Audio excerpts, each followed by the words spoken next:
మీ కామెంట్లు నా సమాధానం కార్యక్రమానికి అన్నదాతలకు ఆత్మీయ స్వాగతం. ముందుగా కుమార్ గారు, డిసెంబర్ 10 నుండి టమోటా స్టాక్ అనంతపురంలో తగ్గుతుంది. డిసెంబర్ 15 నుండి రేట్ స్మాల్ బాక్స్ 400 నుంచి 600 రేంజ్ ఉంటుంది. ప్రస్తుతం కూడా చిన్న బాక్సులు అవే ధరలు పెడుతున్నాయి. మరి డిసెంబర్లో మీరు దిగుమతి తగ్గుతూ అంటున్నారు. బట్ రేట్ అయితే రీజనబుల్ రేటు. స్టాక్ తగ్గుతుంది 15,000 2,000 అని ఆశల పల్లకిలో అన్నదాతలను విహరింప చేయకుండా రీజనబుల్ ధరలు పెట్టారు. చూద్దాం. ఇక శివశంకర్ గారు, హలో, హాయ్ సయ్యద్ అన్న, హాయ్ అన్న. టమోటా రేటు తగ్గేదే లేదన్న డిసెంబర్ 10 వరకు. డిసెంబర్ 10 తర్వాత చిన్న బాక్స్ 1000 నుండి 1500 అమ్ముతుంది. ఈ రేట్లు 2 months కొనసాగవచ్చు. కుమార్ గారికి శివశంకర్ గారి అంచనాకి ఆయన కూడా ఇలాగే పెట్టా, కానీ ఆయన 400 అన్నారు. శివశంకర్ గారు మాత్రం 1000 నుంచి 1500 అమ్మవచ్చు అని కామెంట్ పెట్టారు.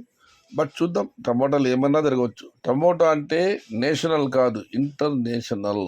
ఎస్ఎన్డి గారు. ఇక మనం మరొకటి పరిశీలిస్తే, రాజా రాజా ఐటం రాజా, హరిలో రంగహరి, రెండిళ్ళ పూజారి, చిన్నదాన్ని చేపట్టి ఏమరాడు, పాత పాట. సయ్యద్ బాషా గారు, రైతుల గురించి అన్నదాత పెట్టిన కామెంట్కు మీరు బాగా వివరించి చెప్పారు. నిజమే కదన్నా, యువ రైతులకు పెళ్లిళ్ళు కావడం కష్టంగా ఉంది. వ్యవసాయం లాభసాటి కావడం కష్టంగా ఉంది. రోజు రోజుకు విస్తీర్ణం పెరుగుతున్నా భవిష్యత్తులో వ్యవసాయం చేసే వాళ్ళు కనుమరుగు అవ్వడం ఖాయం. మారుతి కృష్ణ గారు. ఇక మనం మరొకటి పరిశీలిస్తే, రహీం బాషా గారు, ఒక యూట్యూబ్ అతను చెప్పాడు, అతను నమ్మిన రైతులు 6 ప్లాంటేషన్ సక్సెస్ అంట. ఇప్పుడు ఆయన చెప్పిన రైతులవి వస్తున్నాయంట. మావి ఇప్పుడే స్టార్ట్ అయినాయి, మరియు మన రైతు సోదరులు చాలామందివి ఆరంభమైనాయి. నేను ఎప్పుడు ఇటువంటి పెయిడ్ ఆర్టిస్టుల మీద స్పందించను, కానీ ఈ సంవత్సరం టమోటా పండించిన ప్రతి రైతుకు శుభమే జరిగింది. సయ్యద్ బాయ్, ఇది చివరి వాక్యం అయితే వాస్తవము. ఈ సంవత్సరం టమోటా పండించిన ప్రతి రైతుకు కూడా శుభమే జరిగింది. మామూలుగా టమాటా పంట పెడితే కేవలం 20% మాత్రం బాగుపడేవాళ్ళు, 60% వారు నష్టపోయేవారు. చరిత్రలో తొలిసారిగా టమోటా పంట పెట్టిన ప్రతి రైతు కూడా శుభమే, ఆదాయమే. ఇక మనం మరొకటి పరిశీలిస్తే, డిసెంబర్లో ప్లాంటేషన్ చేయవచ్చా? నాగరాజు గారు, అన్నా మనం ఎప్పుడన్నా చేయవచ్చన్నా. నేల తల్లి అనుకూలించాలి, వాతావరణం సహకరించాలి. టోటల్ మీద టమోటా పంట అదృష్టంతో ఆట. Very good information bro. Danikonda Narasimhareddy గారు, థ్యాంక్ యూ అన్న. అండర్ గ్రౌండ్కి వెళ్ళాడు బ్రో, కోలార్ తమ్ముడు వినోద్ కుమార్. ఇది ఎవరిని ఉద్దేశించో నేను చెప్పాల్సిన అవసరం లేదు. ఇక మనం మరొకటి పరిశీలిస్తే, ఇతర కూరగాయల పంటలపై ఒక్క యూట్యూబ్ ఛానల్ కూడా లేదు రామశ్రీ గారు. దానికి అన్నదాత రిప్లై ఇచ్చారు. ఎస్ నాని ఛానల్ ఉందంట, అన్నదాతలు చూడండి, ఎస్ నాని న్యూస్. ఇక రామశ్రీ గారు చాలా రోజుల తర్వాత తెలుగు భాషలో కామెంట్ పెట్టారు, ఆంగ్ల భాషలో లేకుండా. రైతులు రోజు రోజుకు తగ్గిపోతున్నారని ఎవరు చెప్పారు? గత 10 సంవత్సరాల నుండి రైతుల సంఖ్య భారీగా పెరిగింది.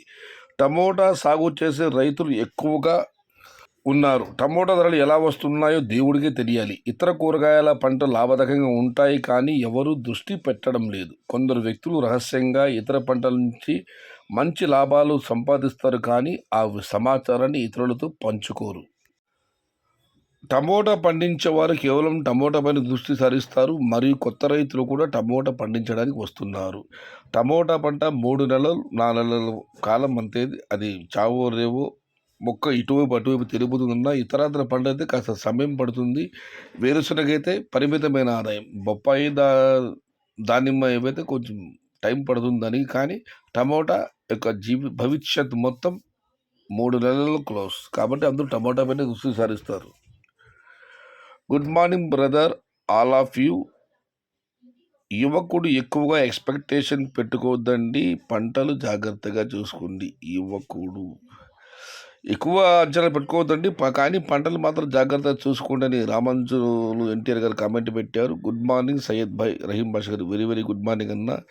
ఇక మనం మరొకటి పరిశీలిస్తే, Chennai market speed. Tomato non stop sales, all market పక్కా జంప్. మనీ నిఖిల్ గారు, కోయంబత్తూరు నుంచి. ఇవాళైతే మదనపల్లిలో దిగుమతి తగ్గింది, కానీ ధరలు అయితే భారీగా పెరగలేదు, నిడుదలే వెళ్ళాయి. అయితే క్వాలిటీ ఉన్న కాయలన్నీ 1000 నుంచి 11, 12, 13 చాలా వరకు పడ్డాయి. కాస్త క్వాలిటీ తక్కువ టమాటాలు 800 పై వరకు వెళ్ళాయి, కానీ ధరలు ఏమాత్రం తగ్గలేదు. బట్ దిగుమతి భారీగా తగ్గినా కూడా ధరల్లో నిన్నటి కంటే కాస్త మెరుగ్గా వెళ్ళే కానీ ధర మాత్రం పెరగలేదు. ఇది ఈరోజు మీ కామెంట్లో నా సమాధానం కార్యక్రమం.